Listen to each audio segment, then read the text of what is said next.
Video.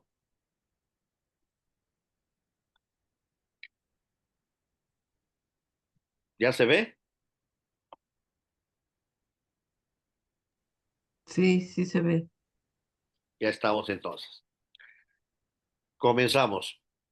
De las preguntas pendientes de los capítulos anteriores de Génesis 21-24, donde concluimos prácticamente la vida de Abraham, y la última parte fue la gran prueba que Dios le puso a Abraham y que Abraham la pasó justamente porque obedeció.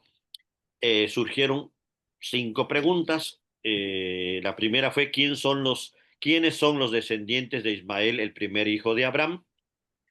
Luego, cómo narra el Corán la historia de la prueba de Abraham de sacrificar a su hijo, que comentamos algo la vez pasada. El Corán tiene su propia narración de esta prueba hecha a Abraham. Tercera, cómo vivió Abraham como extranjero y forastero entre los eteos que era una de las etnias cananeas. Eran como 7 etnias cananeas y una de ellas eran los eteos. Y luego salió otra pregunta que aunque no está relacionada directamente con el texto que estamos leyendo, surgió comentario acerca de las versiones que estamos leyendo y preguntaron sobre qué tipo de traducción es la Reina Valera preservada. Y después salió otra que era la restaurada. Y entonces a mí me surgió la duda de manera personal porque no las había escuchado y surgió la quinta pregunta que era si es la misma. La versión preservada es la misma que la versión Reina Valera restaurada. Y eso es lo que vamos a enfocarnos ahorita en la primera mitad. En cuanto a los descendientes de Ismael, la Biblia menciona directamente en Génesis 25 que fueron 12 los hijos de Ismael y se le conoce tradicionalmente como antepasados de los pueblos árabes. Árabes en cuanto a etnia, para diferenciar árabe de musulmán. Árabe es la etnia, musulmán es la religión. Aquí hay un mapa bastante, a mí se me hizo bastante bueno en cuanto a por dónde se distribuyeron los 12 hijos de Ismael, y ahí están los nombres, aunque están en inglés, pues son muy parecidos a los que menciona la Biblia: Nebayot, Cedar, Abdel, Misam, Misma, Dum, Amasa, todos aquí están las regiones y ahí aparecen más o menos los nombres donde se distribuyeron. Como podrán notar, es este piquito, este triangulito es lo que se conoce como la península arábiga, en donde, perdón, la península sinaítica, donde se supone que está el monte Sinaí, y esta región más verde es lo que es hoy Arabia Saudí o Arabia Saudita, que es lo que es conocido como la península arábiga. Entonces, es por esto que comúnmente se dice que todos los árabes descienden de Ismael. Sin embargo, obviamente se van a hacer algunas precisiones en cuanto a la misma Biblia menciona que desde Javila hasta Sur, que está enfrente de Egipto viniendo hacia Siria, es donde se ubicaron todos ellos, y esto es lo que corresponde a la península arábiga. Y vivieron como nómadas en toda esta región porque es una región muy desértica. Es decir, nómadas habitaban en tiendas, buscaban pozos. Aquí es donde viene a ser tan importante el hallar pozos y vivían en torno a esos pozos para poderse abastecer de agua. El pozo viene a tener una importancia vital, como si fuera un río, digamos. Eh, es por esto las grandes civilizaciones se asentaban a los lados de los ríos, o los nómadas buscaban pozos, y el pozo viene a ser un referente de vida, viene a ser un referente de, de, de estabilidad en el sentido de aunque sea un lugar desértico, había forma de extraer el agua. Más adelante, tanto en Isaías como en Crónicas, vuelven a mencionar la genealogía de Ismael, es decir, no solo se menciona aquí como un dato aislado, sino se sigue mencionando para darle importancia a toda esta línea surgida de Abraham. Y los ismaelitas también son mencionados en la época de José, precisamente son los que compraron a José y se lo llevaron a Egipto. Era un grupo de ismaelitas, descendientes de Ismael.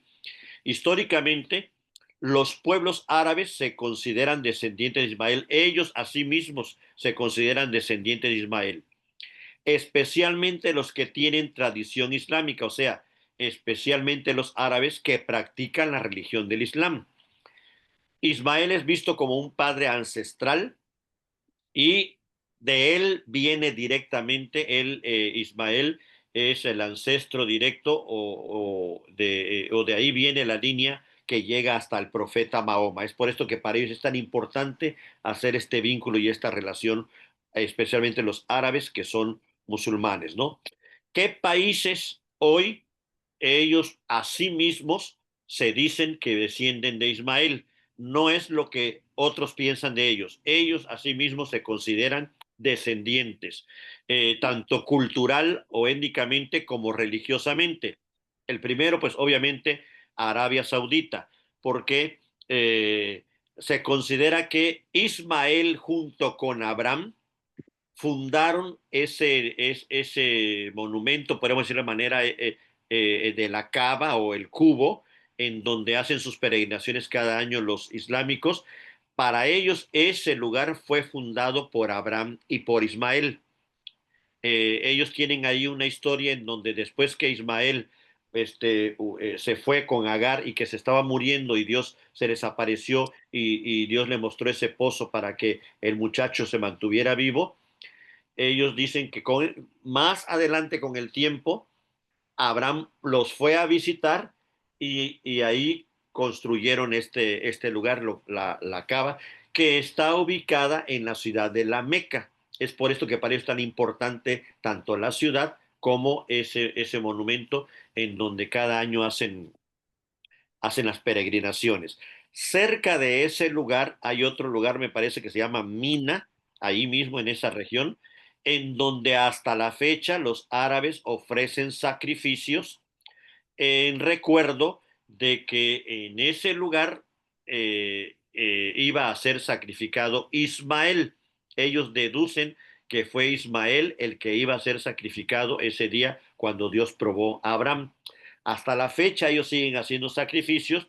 Según tengo entendido, acaba de pasar ahorita en junio.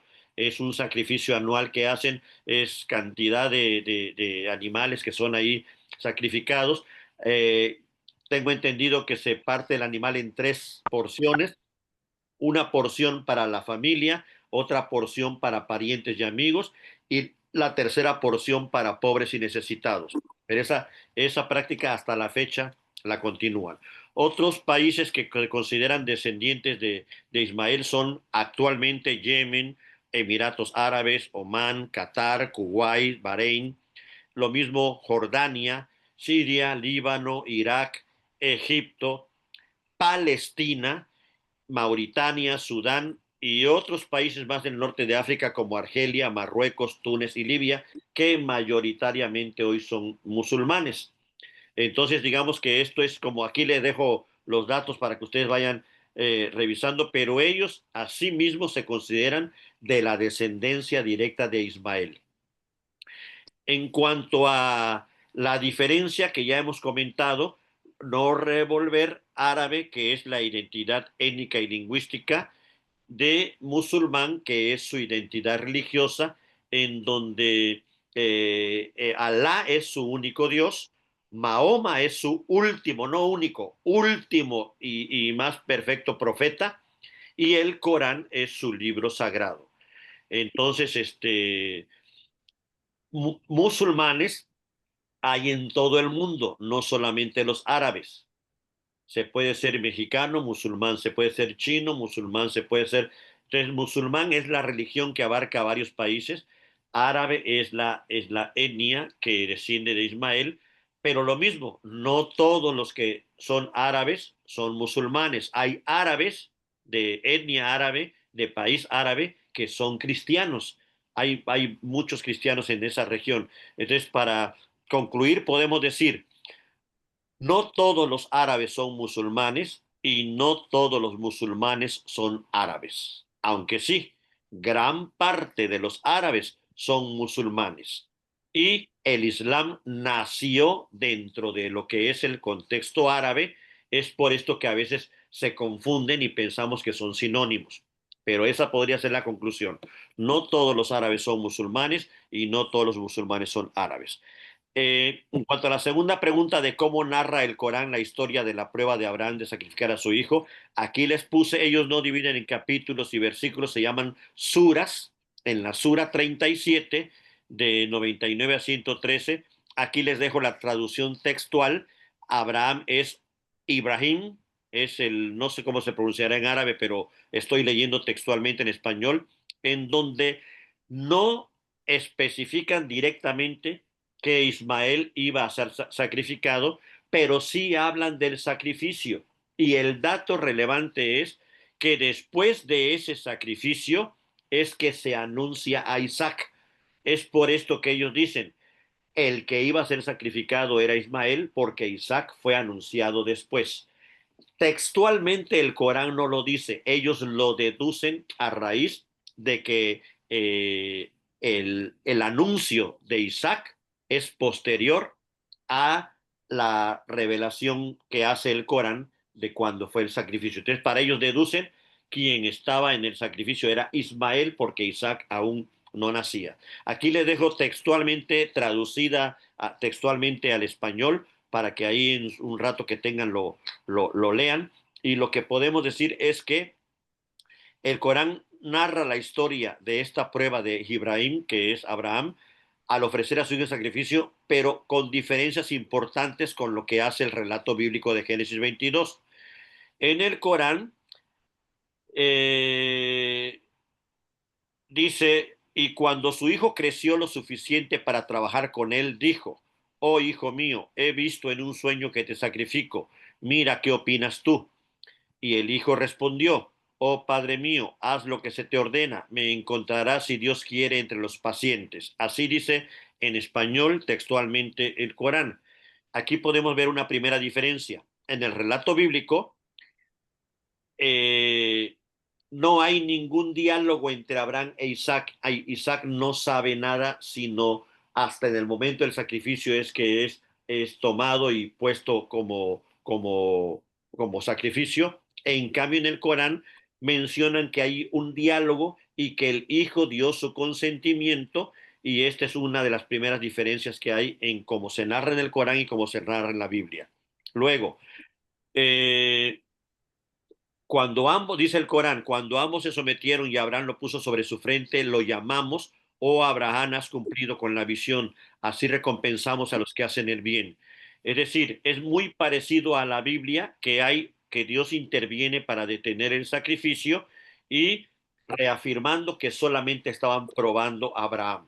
Es curioso porque también el Corán utiliza este plural majestático, este de lo llamamos, como si fueran varios que están hablando y revelando esta información, pero no olviden que igual que el hebreo, se utiliza en el idioma árabe este plural majestático que no significa que son muchos, sino que están hablando de uno solo, pero con mucha majestad, ¿no? Es como cuando un presidente se para en medio de su pueblo y habla en plural en vez de en singular y dice, hemos decidido tal cosa y es él en singular, pero habla como si fuera en plural. Bueno, este plural que es muy típico de estos idiomas de Medio Oriente, para un árabe leer esto no hay ninguna insinuación de que haya varios dioses, ni trinidad, ni nada por el estilo, sino solo es el uso del plural majestático, y así es como leen ellos las veces que revisan la Biblia y se habla en plural. Para ellos no se insinúa de ninguna manera que haya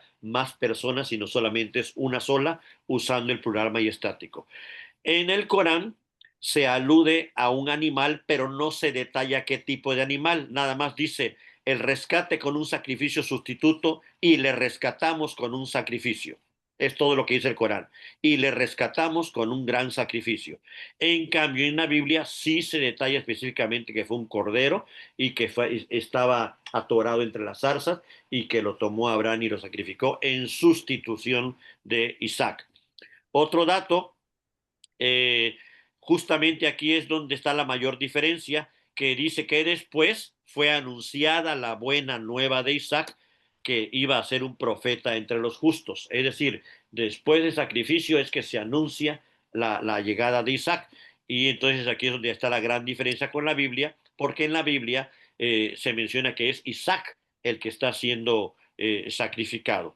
Entonces, aunque el Corán no especifica exactamente que es Ismael, toda la teología musulmana y toda la tradición musulmana sabe y entiende que fue Ismael el que iba a ser sacrificado, el de la prueba. Aquí está este lugar llamado la Cava, que es el cubo, y en la ciudad de la Meca, en donde hay peregrinaciones anuales, y aquí no, sino más a unos kilómetros, no recuerdo cuántos, unos 10, 7 por ahí, es que está este lugar donde sacrifican animales, porque aquí es un lugar de adoración, no de sacrificio. Acuérdense que hay que distinguir muy bien cuándo es sacrificio, donde se permite sangre, se permite animales, y cuándo es exclusivamente adoración, encuentro, ¿no? En el caso de los altares de la Biblia, los dos eran representados en el mismo lugar, tanto en el momento que se ofrecía el sacrificio con un animal, también había un encuentro con Dios. El altar era lugar de sacrificio y lugar de adoración. El caso de ellos tienen hoy dividido estos dos actos, y es por esto que aquí no hay ni un sacrificio en este lugar. Ahí les puse algunos datos más en cuanto a esto, pero creo que ya con esto queda más que claro. Aquí hago el cuadro comparativo entre lo que dice el Corán y lo que dice la Biblia, y obviamente el Corán no nombra que sea Ismael, pero toda la tradición dice que fue Ismael. En la Biblia específicamente se menciona Isaac. Aquí en el Corán el hijo acepta ser sacrificado. Aquí en la Biblia no se menciona ningún diálogo entre el padre y el hijo de consentimiento. Aquí en el Corán, en dónde se ubica, ellos no especifican dónde fue esta prueba, pero la asocian con la ciudad de la Meca. En cambio, en la Biblia se aclara perfectamente que fue en la tierra de Moria, ahí donde luego se construyó el templo de Jerusalén. La lección central en el Corán es que debe haber una sumisión total a la voluntad de Dios. En cambio, la lección en la Biblia es que debe haber fe acompañada de obediencia. Una fe que no es acompañada de obediencia no es verdadera fe. Y por último, en cuanto al sacrificio, el Corán habla solo de un gran sacrificio, mientras que la Biblia habla de un carnero provisto por Dios mismo. Esa es la gran diferencia, digamos, entre las dos versiones. Aquí yo creo que eso después lo podemos tocar. Solamente les voy a mandar la presentación. ¿Qué piensa el Corán de Jesús? Aquí les dejo algunos datos para que ustedes lo lean luego. Y por qué los musulmanes creen que el que va a regresar al fin de los tiempos es Jesús y no Mahoma. Es decir, para ellos Mahoma murió y ya entró con Alá.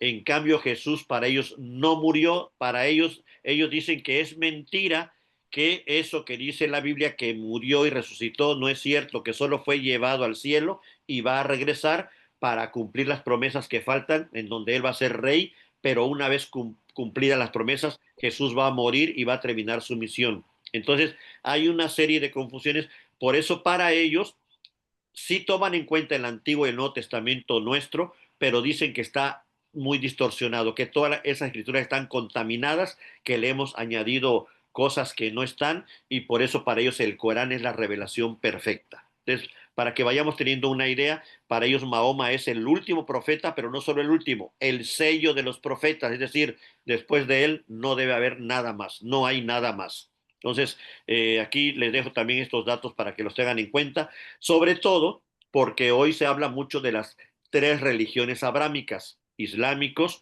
judíos y cristianos, pero sí hay que tomar en cuenta que en términos de similitudes, hay más similitudes entre islámicos y judaístas que entre cristianos. ¿Por qué? Porque ni islámicos ni judaístas creen que haya habido un hombre que sea Dios. Para ellos es la peor aberración de los cristianos. Entonces, ellos dos en ese punto atacan mucho al cristianismo, que es imposible que Dios se haya hecho hombre. Y para el cristianismo ese es el mensaje central del Evangelio. Dios se hizo hombre y habitó entre nosotros. Entonces, aunque ellos se pelean mucho, tienen más cercanía en sus teologías que la que tienen con nosotros. Entonces, digamos, lo comento así rapidito. La tercera pregunta fue, ¿cómo vivió Abraham como extranjero y forastero entre los heteos? Bueno, se lo dice específicamente Génesis 23 y se da a notar cuando muere Sara y Abraham necesita un lugar para sepultarla y es que acude a los hijos de Ed, los heteos, y les dice, extranjero y forastero soy entre vosotros, dadme propiedad para sepultura entre vosotros y sepultaré mi muerta de delante de mí. Recuerden que ellos le dijeron, pues no, te la regalamos, pero él dijo, no quiero comprarla y es la primera propiedad de Abraham en la tierra prometida a él mismo, es una sepultura, es un sepulcro para Sara.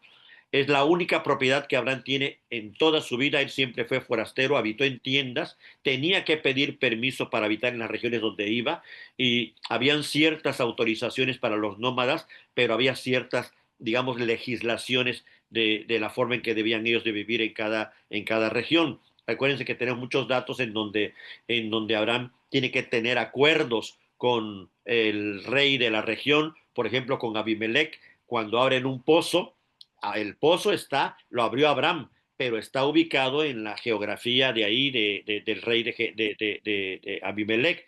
Entonces, tienen que llegar a un acuerdo y a ese pozo le llaman Berseba, que es el pozo del juramento, en donde acuerdan los dos vivir en paz y que el pozo podía usarlo Abraham sin problemas, ya que él lo había abierto, pero geográficamente estaba en el territorio de ellos. Entonces, esto es interesante porque este tema de extranjero y forastero va a ser luego retomado en el Nuevo Testamento.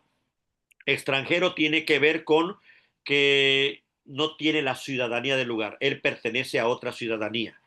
Y forastero es alguien que vive temporalmente en tierra ajena. O sea, parecen sinónimos, pero tienen cierto detalle de diferencia. Uno es, no tengo la ciudadanía, pero además solo soy temporal, no me voy a quedar de fijo aquí. Eso es extranjero y forastero. Y sin embargo, a Dios ya le había dicho a Abraham que esa tierra él la iba a poseer. Por eso es así como interesante es la vida de Abraham, que él creyó la promesa, pero nunca recibió físicamente esa tierra que se le prometió y solo adquirió esta tumba, ¿no? Eh,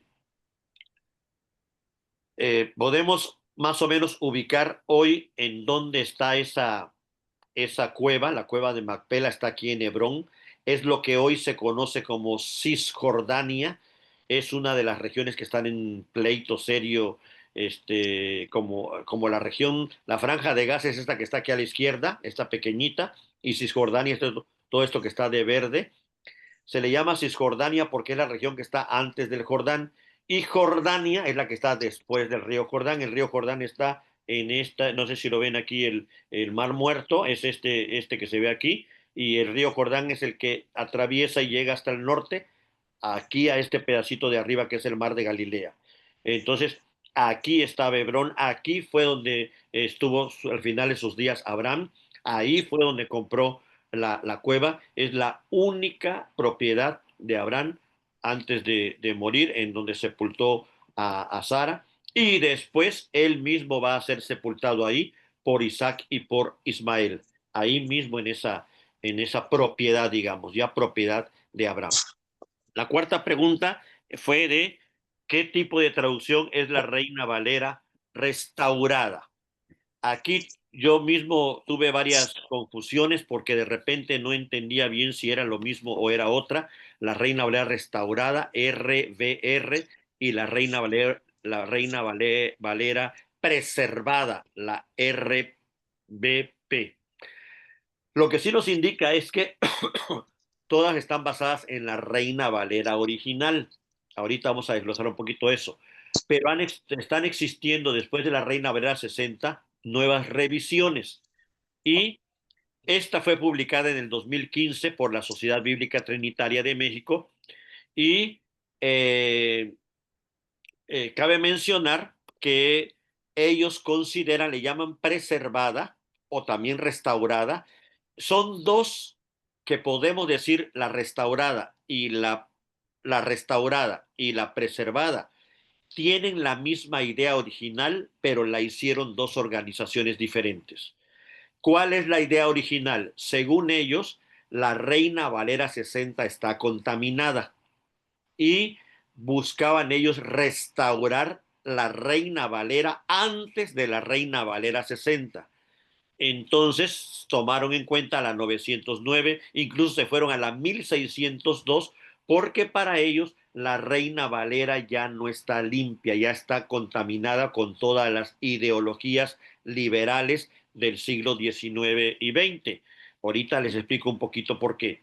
Entonces, el intento de estas dos Reina Valera es restaurar la original, según ellos, o recuperar antes de la contaminación de la Reina Valera 60.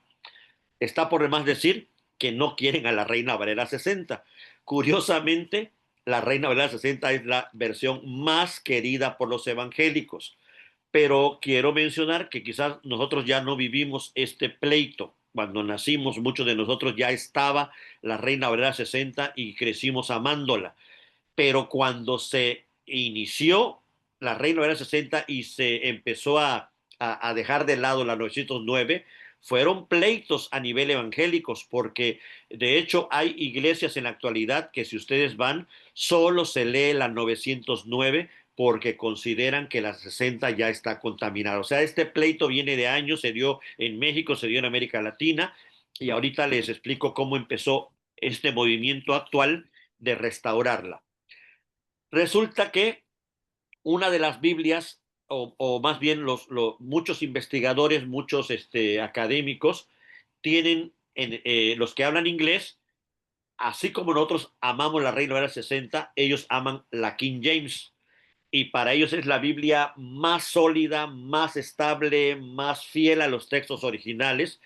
Y se empezaron a dar cuenta que había diferencias entre la King James y la Reina Valera 60.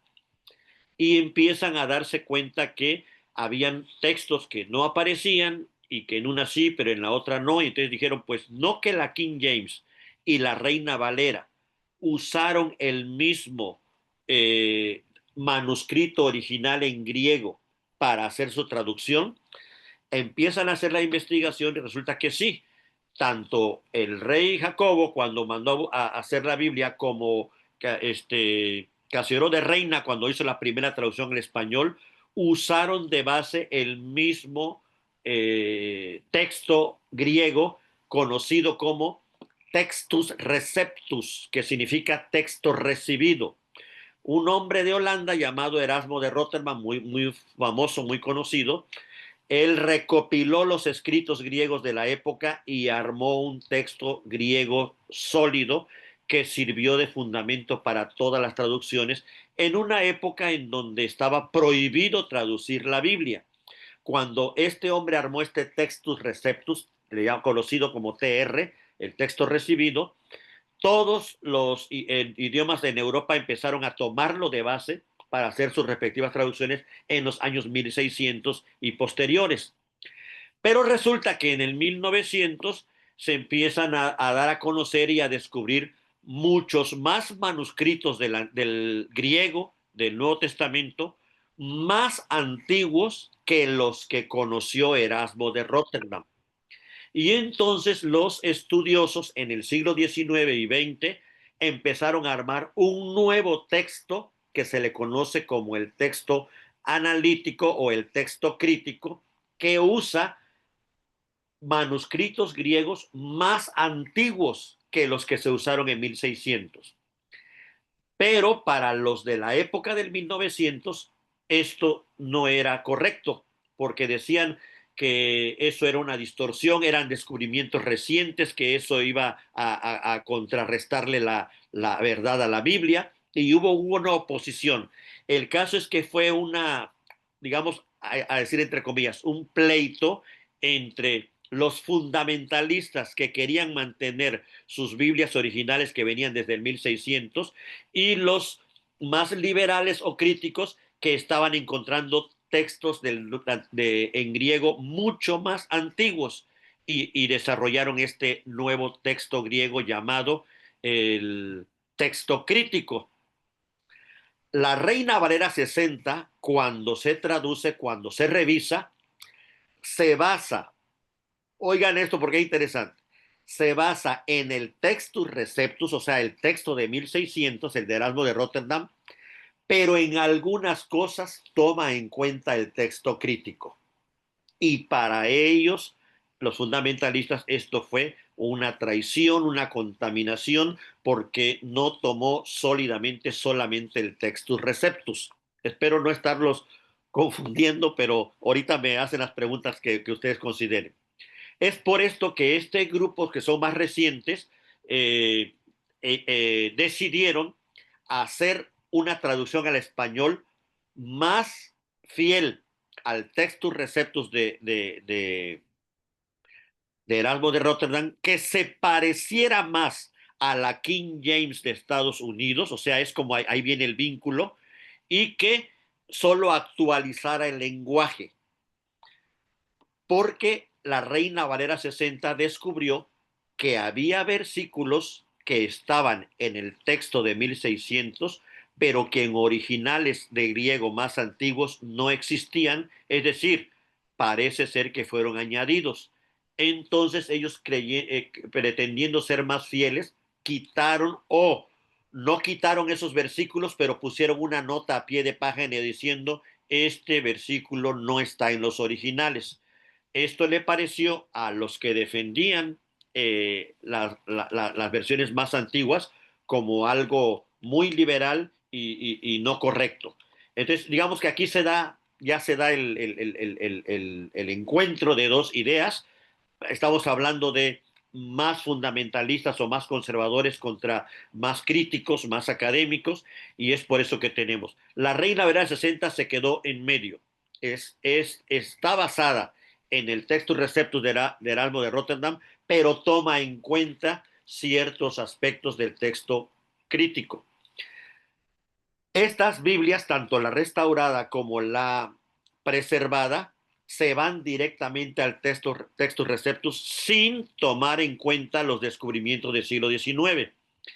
Y las nuevas Biblias, como la nueva versión internacional, como la Biblia de las Américas, se basan más en el texto crítico que en el texto Receptus, porque consideran que el texto crítico es más fiel a los originales, ya que está basado en documentos griegos descubiertos posteriormente, pero que datan de años mucho más anteriores que los que consideró Erasmo de Rotterdam. Eso es lo que tenemos. Entonces, en la actualidad, para que ya quede claro este punto, hay dos textos griegos de donde toda traducción busca en qué basarse. Está el Textus Receptus, del de Erasmo de Rotterdam de 1600, y está el texto crítico que es de 1900. Todos parecen tener en cuenta que el de Erasmo es más antiguo, sí, pero está basado en documentos menos antiguos. En cambio, este es más reciente del siglo XIX, pero está basado en documentos mucho más antiguos. Este juego que hay es lo que hace que tengamos tantas versiones. Pero aquí viene la tranquilidad. Los grandes estudiosos de la Biblia han corroborado y comprobado que esas diferencias que hay entre estos dos textos griegos en nada, absolutamente en nada, distorsionan las doctrinas básicas de la Biblia. Son textos colaterales, son textos o podrían ser textos fundamentales. Por ejemplo, uno de los más fuertes es Primera de Juan 5:7, cuando dice, y tres son los que dan testimonio en el cielo, el Padre, el Hijo y el Espíritu Santo, y estos tres son uno. Eso está en el texto Receptus. En el texto crítico no aparece ese texto porque en los originales más antiguos no existía. Todo parece indicar que fue un añadido que se dio en la Edad Media para aclarar un punto, pero que luego se introdujo al texto. La pregunta es, si ese texto es original o no es original, ¿en algo afecta a la doctrina de la Trinidad? Y la respuesta es absolutamente en nada. No es el único texto que avala la Trinidad. Hay muchos textos más que la avalan y por eso el hecho de que este sea original o no sea original, se contemple o no así, en nada afecta a las doctrinas. Bueno, todos los estudiosos coinciden en que no es afectada ninguna doctrina básica del Evangelio aún con estos textos que están diferentes. Otra diferencia que hay es que el Textus Receptus dice al final del Padre Nuestro, porque tuyo es el reino y el poder y la gloria. Y el texto crítico, el más reciente, pero basado en escritos más antiguos, no aparece esa doxología. Así que el Padre Nuestro solo termina en, perdona nuestras deudas, así como nosotros perdonamos a nuestros deudores, no nos dejes caer en tentación, mal líbranos del mal. Y hasta ahí, amén. Entonces, volvemos a repetir, ¿acaso el que no tengan porque tuyo es el reino, el poder y la gloria significa que no sea verdad? Pues hay muchos textos en Apocalipsis que hablan de esa doxología y hay muchos textos en otras partes, pero aquí lo que están buscando es cuál decía el texto original y cuál no. Para terminar, digamos, ya todo este esquema es, por eso les decía yo, los textos son confiables, no se asusten por estas diferencias, no pasa nada, no es algo grave, no se nos va a caer toda nuestra doctrina, para nada la afecta. Las diferencias que tenemos en cuanto a traducciones tienen que ver con quién las traduce, pero también tiene que ver cuál es la intención y también tiene que ver qué texto usan de base. Entonces, hasta aquí podemos dejar los comentarios de las preguntas y doy lugar para que si alguno de ustedes quiere comentarme algo. Espero no haberlos. En cuanto a la traducción, ¿verdad?